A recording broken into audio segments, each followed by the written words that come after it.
kekasihmu Muhammad.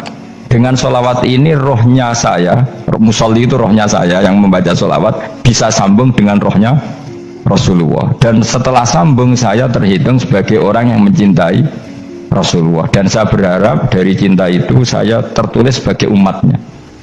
Nah, aku kan enggak mau sholawat itu saya termasuk orang yang enggak saya loh ya. Tapi ya tetap baik dibanding nganggo primbon ya satu sholawatan ya. Tapi boleh punya etika lah dengan Rasulullah itu. Kalau dungo nyifati Nabi yang banyak ya baru keinginan. Kan banyak tuh sholawat yang seperti yang saya misalnya di kitabnya Sayyid Muhammad ada Allahumma sholli ala sayyidina Muhammad nuri kalam alladzi wah nyifati Nabi itu sampai panjang lebar baru menceritakan hajatnya. Kalau kamu kan enggak nyifati Nabi basa-basi mau sidik malah kadang orang misalnya ala Muhammad kok ala Muhammad muni Sayyidina aja di soal misalnya terus dari kutungannya panjang. Saya termasuk yang enggak setuju karena itu menurut saya kurang etika. Makanya Rasulullah itu kalau berdoa kalau sudah nyifati Allah coba tak beri satu contoh saja doanya Nabi.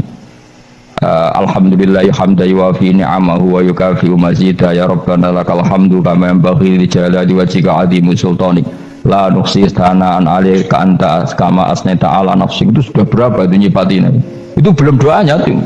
Nah kamu kan enggak Allahumma alhamdulillahirabbil alamin Allahumma ya Allah di hajati sus gremeng itu seramu tuh kan jangan gak bakat wali.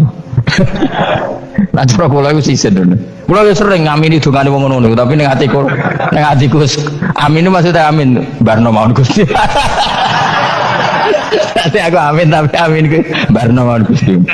Wong ora jelas ngono betul. Jadi aku muni amin tapi amin barno maksudnya ya Allah barno amin ngono maksudnya. Jadi karena tadi setahu saya doanya para nabi, para wali itu memang seperti itu. Ya coba itulah doa tadi aja yang saya sebut itu berapa kalimatnya? Apa? Alhamdulillah hamdan yuwafi ni'amahu wa yukafi mazidah ya Rabbana lakal hamdu kama yanbaghi li jalali wajhika 'azimi sultanik la nuhsi sana'an 'alaika anta kama asnaita 'ala. Enggak terhitung pujian saya kepada engkau sebanyak engkau memuji pada diri engkau sendiri. Allahumma inni a'udzu biridhoka min sakhatika fi mu'afatika min uqubatika wa bika minkal. Allahumma sholli bi haqqi jabarutika wa bi khawfika. Kan panjang sekali doanya wali-wali itu, tapi semuanya mensifati Allah. Bahkan banyak yang kemudian lupa enggak doa. Coba haji, doa haji itu coba. Labbaik Allahumma labbaik la syarika lak innal hamda wa ni'mata laka wal mulka la syarika lak. Wa ni'mat itu kan labbaik saya siap melaksanakan perintahmu ya Allah sa'daik. Engkau yang punya pujian, engkau la syarika lak lakal. Itu malah enggak ada, jarang malah ada doanya. Itu kalimatnya talbiyah semua. Allahumma antal azil akram itu sudah seperti itu. Karena tadi al-mu'min yashghaluhu sana 'ala Allah min ayyakuna li nafsihi dzakiran. Mukmin sejati adalah sibuk memuja Allah sampai lupa jatah dirinya sendiri. Nah, kowe kan gak mujine Allah basa-basi, dongane tenan. Itu jadi makhluk aneh gitu. Jadi hubungan mbek pangeran itu wong aneh. Ya tapi jangan bakat wali semuanya iku dadine semuanya iku. Ya tok ngono kok mari wali kakean malah gak elit. Jadi tapi saya mohon itu di sholawat itu usahakan jumlah paling enggak jumlah sholawatnya banyak, doanya sedikit. Paling enggak misalnya kamu tidak punya kalimat yang apa baik ya mau sholawat ping 100 itu gak ada salah biar guling-gilingan apa kita menyebut kekasihnya Allah lebih banyak ketimbang kita menyebut hajat kita sendiri ya gitulah. Paling tidak punya etika seperti itu ya. Kalau kamu nggak punya sigot-sigot sing keren, bacalah sholawat berapa 100 terus cerita awam Gusti utang kula kathah mungkin aja wis roh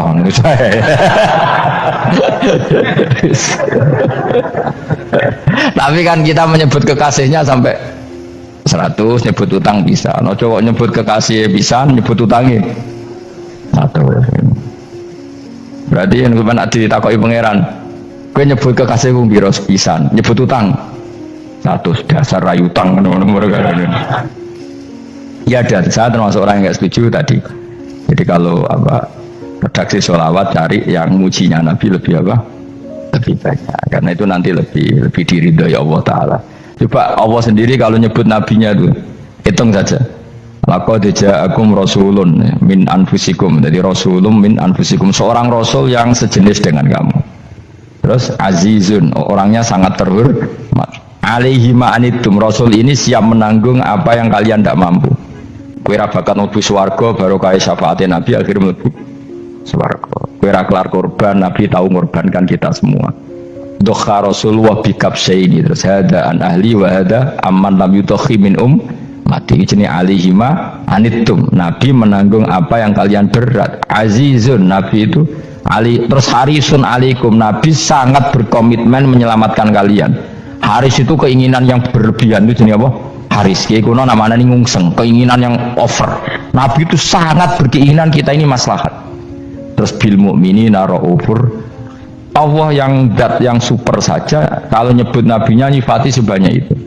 Ada ayat lagi misalnya, Rabbana wab'ats fihim rasulam minhum yatlu alaihim ayatika. Muhammad itu siapa? Seorang rasul yang membacakan ayat-ayat Allah. Wa yu'allimuhum, seorang rasul yang mengajari mereka alkitab wal hikmah. Wa yuzakkihim, seorang rasul yang membersihkan akhlak-akhlak kita. Jadi artinya Allah punya tradisi kalau nyifati rasul itu banyak.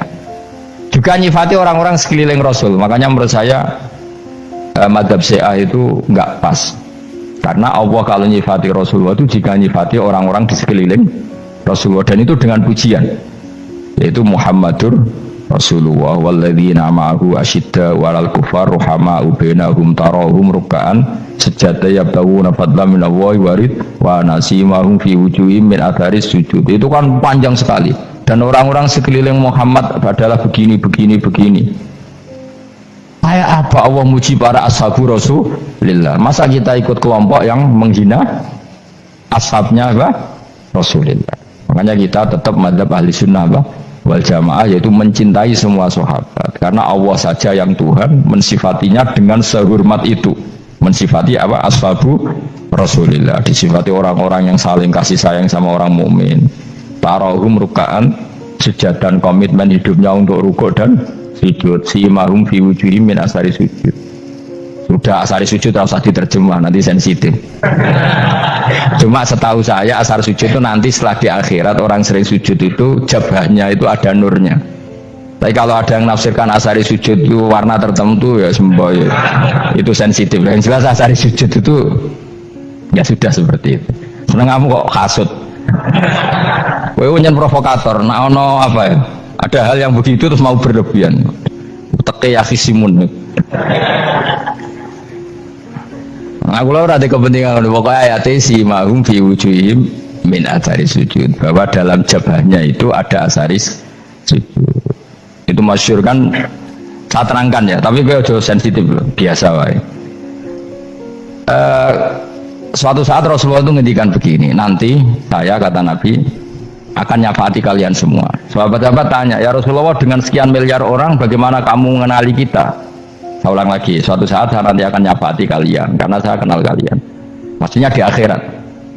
Ya Allah, di akhirat. Terus sahabat tanya, ya Rasulullah bagaimana engkau mengenali kita sementara nanti di akhirat bermiliar-miliar orang gitu. Terus Nabi ngendikan gini, jika kamu punya unta dengan tanda tertentu, saya ulang lagi, jika kamu punya unta punya tanda tertentu, dalam jidatnya ada begini, dalam tangannya ada gini, dalam kakinya ada gini, maka apa kamu bisa membedakan untamu dengan unta orang lain? Ya bisa ya Rasulullah, karena unta kita khas. Misalnya kaki depannya ada putihnya, kaki belakangnya ada putihnya, dalam baduknya ada putihnya. Kata Nabi, inna ummati yud'auna yaumal qiyamati hurran muhajjalin min asaril wudu. Nanti umatku nanti wajahnya juga bersinar, tangan kakinya juga bersinar. Jadi asar itu saya pastikan secara riwayat itu akhirat, maksudnya tentang akhirat. Tapi bahwa yang di dunia ada yang memulai asar itu ya monggo mawon. Loh itu bagus kan, artinya ekspresi percepatan. Tidak apa-apa loh, daripada kalau kue jelas ini gitu. Maksudnya ya orang ngetok ya panjang jarang sujud tenan. Bu serasa sensitif, tapi yang jelas ya nanti ya soben kiamat ruang samu nanti hisab tuh nanti kalau hitung hanya sekitar 3 jam. Hisabnya sak dunia itu hanya sekitar Karena malaikat tuh tidak kesulitan sama sekali. Tak warai ya. Ini nggak akan salah saya dalam hal ini karena riwayatnya sahihah. Kenapa hisab itu hanya butuh rubu'un nahar, seperempat dari siang enggak? Anggap saja siang itu 6 jam atau 12 jam itu aja terserah. Kalau 12 separuhnya akan 6 ya. Seperti seperempatnya berarti 3. Itu gini. Jadi nanti di mahsyar itu kan yauma tabyaddu wujuh wa taswaddu wujuh. Yaudah yang kafir itu gelap, hilang. Wajahnya, tubuhnya semuanya gelap. Yang mukmin itu semuanya terang. Jadi sudah yang tabyaddu wujuh wa taswaddu wujuh otomatis terus nyingkap. Terus pergerakannya itu delala yang tabyaddu wujuh itu ke kanan, yang taswaddu wujuh ke kiri. Maka kamu jangan punya sinar yang kelap-kelip, nanti kena bego yang karena nggak jelas lagi. Maka kamu harus sinarnya yang sejelas-jelasnya. Ghurran muhajjalin min asarin. Bila perlu nur kamu sampai menembus langit saat itu. Makanya ketika orang mukmin sudah nurnya ada di muka, ada di tangan, masih ngendikan Rabbana atmim lana nurona, karena takut masih kena bego tadi. Karena kalau hanya wudhu tok, sikil tok kan, bayangkan di miliaran orang kan bisa agak kelihatan. Tapi kalau nurnya sampai nembus langit kan, itu siapa kok nurnya sampai, kan malaikat langsung tahu. Lane hafal Quran, alim kan insya Allah nurnya itu. Sama zaman itu masih berdoa, Rabbana atmim lana, sempurnakan nur kami. Karena nanti identifikasi malaikat berdasar tadi, kalau ada nur berarti diletakkan ashabal yamin, kalau nggak ada nur ashabal shimal. Nah malaikat yang dibawa bigo itu kira-kira detail gak? Dugaan saya kalau kelap-kelip pasti kena simal. Wah ini partai kiri, mesti kan. Pemenang yang wudhunya mau dulet sirah tok sidik. Karena anak madhab Syafi'i. Sebetulnya meskipun dosa sebaiknya kalau basuh sirah itu kabeh benora kelap. Mana aneh, pepesah terus. Dulat-dulat tok. Itu sebenarnya ya kelap. Ya sudah ya. Setelah itu kata ngendikane pangeran yu'raful mujrimuna bisimahum fayukhadhu bin nawasi wal aqdam. Orang-orang pendosa kelihatan maka diletakkan di kiri.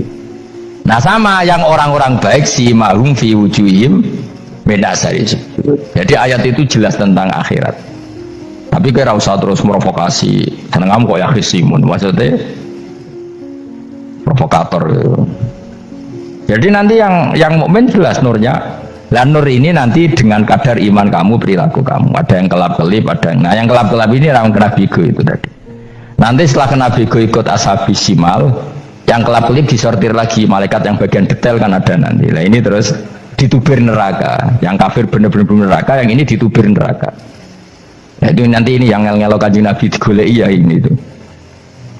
Mana sakit Kanjeng Nabi, mana ono kiai soleh darani, nek iso soleh dhewe sakit Nabi mergo terus goleki endi umatku sing kelep-kelip terus dicari disyafaat. Ya imma langsung dituruti Allah wa imma diubahsine neraka. Ya terserah rencanamu piye kon aku kowe. Tapi yang jelas apa? Kiamat itu cepat sekali karena tadi ada identifikasi tadi. Makanya hanya cukup 3 jam karena tadi yang jelek kelihatan jelek, yang baik kelihatan baik. Makanya cepat. Ya oraful mujrimuna bisimahum, orang pendosa dikenali lewat alamatnya yaitu taswaddu apa? Wujuh. Kalau orang baik dikenali lewat tabyaddu wujuh. Nah terus setelah nyingkir, ini ngono tak warai kiamat. Setelah nyingkir itu faduri babenahum bisuril lahu bab. Setelah tersingkir tadi terus lalu ada pintu penghalang, pintu pemisah. Nah pintu pemisah tadi yang sisi kanan langsung jadi surga, yang sisi kiri jadi neraka. Itu disebut faduri babenahum bisuril lahu bab batinu fi rahmatu wa dhahiruhu min qibalihil adab. Yang pintu arah kanan otomatis wilayah surga, yang pintu kiri otomatis wilayah neraka. Nah problemnya ketika penutupan pintu itu dah yang kelap-kelip itu katut kemana ini yang makanya kamu jangan malok partai yang apa kelap-kelip yang nggak jelas itu koalisi kemana ya. Kalau partai besar kan iso nyalon presiden, partai kecil ini kan ikut mana ini kan sing sak ngisore 1%, 2% ini kan repot. Loh, coba misalnya nur kamu 2%, berarti gelap kamu kan 98%. Kira-kira malaikat mengkategorikan kemana coba? Ayo jawab. Delok lho kode semangat padahal itu bagian dari kamu. Kalau satu tubuh itu sinarnya hanya 2%, kira-kira kategorinya itu partai gelap, partai terang. Kode semangat kok ya dulu. Berarti kegaruk kemana? Kiri. Tapi bisa saja malaikat cara berpikir gini. Tapi kok ada cahayanya ya? Padahal kata Allah yang bercahaya ashabul yamin. Kan nggak ada bilang cahaya terang. Bisa saja malaikat alhamdulillah berpikir begitu. Ya nanti kita rayu saja supaya berpikir ini kan yang penting ada cahaya. Kan Allah tidak bilang terang apa kelap-kelip. Ya mungkin saja asal ada cahaya dikategorikan lahu nur, punya apa? Nur. Tapi yang jelas saat itu pun yang sudah punya cahaya masih berdoa Rabbana atsmim lana nurona, ya Allah saya mohon sekali nur-nur kami sempurna. Jadi ini saya bantu teman-teman yang hafid-hafid supaya tahu maknanya ya. Dan yang nggak hafid ya dengar ya. Kalau nur itu penting. Makanya Nabi itu kayak apa? Nabi itu orang super. Itu kalau ngendikan wa mat'al min fawqi nuran wa min tahti nuran wa an yamini nuran wa an simali nuran, sampai terakhir Nabi masih mendoa untuk dirinya waj'ali nuran, dan semua tubuh saya jadi nur. Saya Nabi sudah gitu. Ya Allah jadikan sisi depanku nur, belakang kami nur, kanan nur, kiri nur, terakhir itu apa? Waj'alni nuron, dan doa semoga semua tubuh saya jadi itu termasuk doa yang sering saya baca. Karena saya takut kelap-kelip tadi, ini bahaya ini kalau malaikat. Saya tidak tahu cara berpikir malaikat tadi, apa ngitung 98% maka dikategorikan apa? Gelap, apa dihitung nurnya saja? Wong instruksinya Allah kan yang ada nur ashabul yamin. Meskipun kelap-kelip kan punya nur. Saya tidak tahu nanti ikut 2% ikut mana kalau di partai koalisi itu? Ikut yang menang biasanya, ikut yang apa? Ya paham ya, makanya saya mohon kalau wudhu itu usahakan sempurna, terutama wudhu sholat. Kalau nggak wudhu sholat itu sebaiknya nggak sempurna, supaya ada bedanya wudhu sholat sama wudhu tidak sholat. Rasulullah itu masyhur gitu ya, Rasulullah itu kadang tawaddu'a wudhu'an khafifan, wudhu yang sederhana, yaitu hanya sekali-sekali dan tidak sempurna. Ketika ditanya as-sholat ya Rasulullah, tidak. Misalnya saya habis makan mau tidur biasanya ya wudhu, tapi tentu tidak perlu sesempurna kayak wudhu sholat, biar ada bedanya. Rasulullah juga gitu, beberapa kali beliau wudhu tapi tidak sesempurna wudhunya untuk sholat. Masyhur itu di riwayat tawaddu'a wudhu'an khafifan duna wudhu'ihi lis sholat. Tapi kalau wudhu untuk sholat asbaghal wudhu, menyempurnakan wudhu. Jadi supaya ada bedanya wudhu sholat dan wudhu tidak sholat. Saya gak wong sore ngaji podo kabeh. Abu Bakar ya gitu, ana wong poso sunat kok nyediakno buka, dimarahin. Istrinya pernah nyediakan buka beliau untuk puasa sunat. Itu embernya dipecahi Abu Bakar. Ditanya, kenapa gitu? Apakah kamu akan menyaingi Ramadan? Jadi gak boleh memperlakukan puasa sunat kayak Ramadan. Ya biasa saja kalau puasa sunat kok wah buka kolak opo. Ramadannya ya iri tuh, ini gimana kok saya disaingi ini. Jadi kabeh itu ada proporsinya, ada apa? Makanya megang Quran ya wudhu, megang wudhu. Nah kabeh gitaran terus wudhu, pengiran tersinggung. Piye kok menjaga gitar wudhu? Jadi nggak boleh kebaikan disaingi itu juga nggak boleh. Bapak gue sergap wudhu sampai nyekel gitar. Untuk Quran tersinggung, wah semen ibu gak semen kan. Malaikat panitia kan ya tersinggung. Kabeh itu kan ada proporsinya, apa? Ada proporsinya. Itu hebatnya Rasulullah. Jadi kalau beliau wudhu, bahkan wudhu itu wudhu li sholat sama tidak sholat itu, misalnya sholat sunat itu kamu mampu ngadeg boleh nggak duduk? Boleh. Kalau sholat fardu nggak boleh, biar ada bedanya. Fardu itu spesial, nggak boleh, harus berdiri. Kalau sunat pun harus berdiri. Fardu tersinggung, iya sunat kok nyaingi aku kan gitu kayak. Ya makanya sholat fardu wajib berdiri ya, sholat sunat boleh duduk meskipun mampu loh ya. Nggak boleh sama, sholat sunat pun harus berdiri, berarti ada sunat menyaingi fardu ya, jelas ya. Jadi aturan main itu harus jelas, nggak boleh. Makanya Abu Bakar itu nggak mau kalau ada orang puasa sunat kemudian apa? Abdullah bin Mas'ud lebih parah, dia itu tukang nyuepeng orang yang selalu sholat duha. Makanya saya itu duha itu jarang, karena takut kena sweepingnya siapa? Abdullah bin Mas'ud. Itu ada orang khusyuk tiap hari duha di sweeping sama dia. Apakah kamu menjadikan sholat ini jadi fardu? Kok mbok lakoni bedino? Awas nak mbok lakoni bedino. Daerah akhir duha dilakoni bendino. Perkara ini butuh duit. Oh itu kalau zaman Abdul Mahmud kena sweeping apa? Karena berarti menandingi far. Yes, ora usah anut ilmu ku bahaya itu di sensitif. Cuma ini kan ilmu tetap tak utarakan. Biar kamu tahu, nggak boleh fardu disaingi itu nggak. Coba kan banyak ketentuannya tadi. Contoh paling gampang itu apa? Kalau sholat fardu boleh, nggak boleh apa? Duduk. Sholat sunat boleh duduk. Sholat sunat boleh di kendaraan sesuai jalannya kendaraan. Ainama tawajjahat bi rohilatu. Kalau sholat fardu, kalau kamu naik unta harus turun untuk memastikan di kiblat.